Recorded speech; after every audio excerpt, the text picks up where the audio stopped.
SLOC version 4 has been released. This is the biggest and probably the most important update yet. First we'll see what changed and I'll show you the setup process if you just want to get started.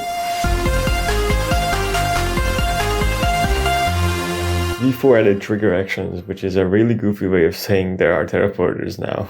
Quick thing to note, there's now an auto updater in SLOC exporter, so you don't have to check GitHub every minute. It'll check for a new version when you launch Unity and prompt you to update if there is a new release. You can turn this off by going to SLOC updater. The exporter and the importer windows have also been moved into the SLOC toolbar. Fix backwards compatibility with version 1 and version 2. Fix the importer throwing an exception which prevented the use of it. Fix something with collider modes. I don't know what it was actually.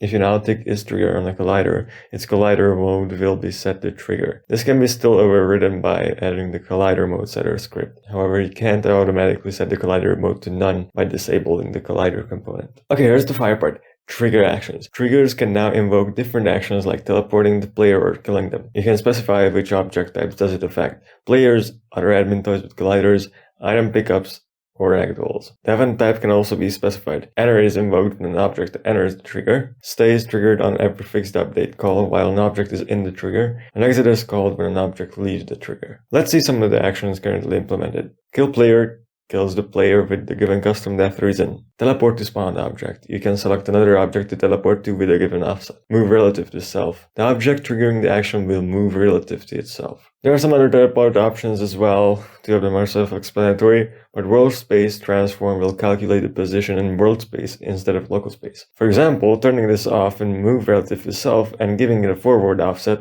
which is just positive Z, will make the object go the way it's facing, even up and down. Also now there's a command to specify the position and rotation at which SL spawn will create objects. Bunch of code changes you can read about in the release description, but you don't care about it right now. Objects are now loaded when the plugin loads and not upon loading the prefabs. And finally, teleporter immunity. This is a trigger action, so you can select it easily. It'll make the object immune either to all teleporters or to the one applying the immunity. Maximum amount of time is 60 seconds, but you can override, add or subtract time. Also you can stack these, so if like you wanted a 2-minute immunity, you can just put 2 there and boom. Okay, now let's set this up. First, create an empty 3D unit project if you don't already have one. Go to axwebbo/SLOC exporter on GitHub and download the latest release. You need the source code. Open up the archive and go into the first folder. And put the contents of this into your project's assets directory. Now if you go back to Unity, it'll recompile the scripts and you can get started. Create a scene and delete the directional light. Right-click in the hierarchy view and under 3D object, choose the desired shape. Adjust its position, rotation, and scale in the inspector. You can also parent objects to another, so if you move the parent, it will move the child object as well. To give primitives a color, I recommend making colors folder and putting the materials there. Create a material and set the albedo color. Drag this material onto the primitive,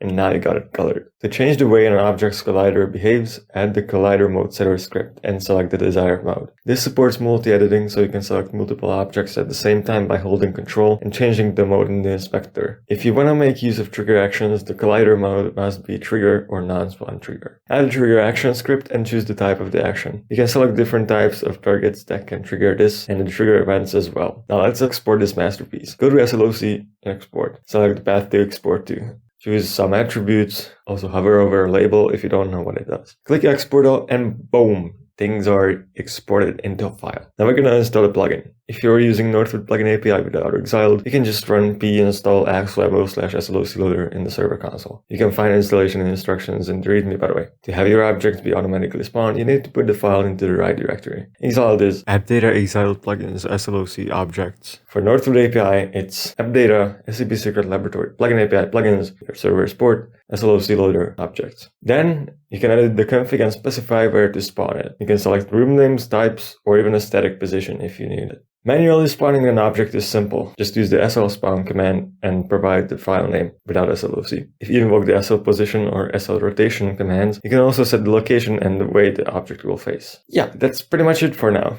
V5 will most likely add structures, but since teleporters were so highly requested, I just had to make them work first. Also, if you want to use SL rooms as references while editing, check out the exporter's README. You can find the Google Drive link there. Download the package you need and import it in Unity using import package, custom package. Now drop the room in the hierarchy and you can continue working. Alright, if you made it this far, good job. Thanks for watching and I'll see you in the next video. Bye bye.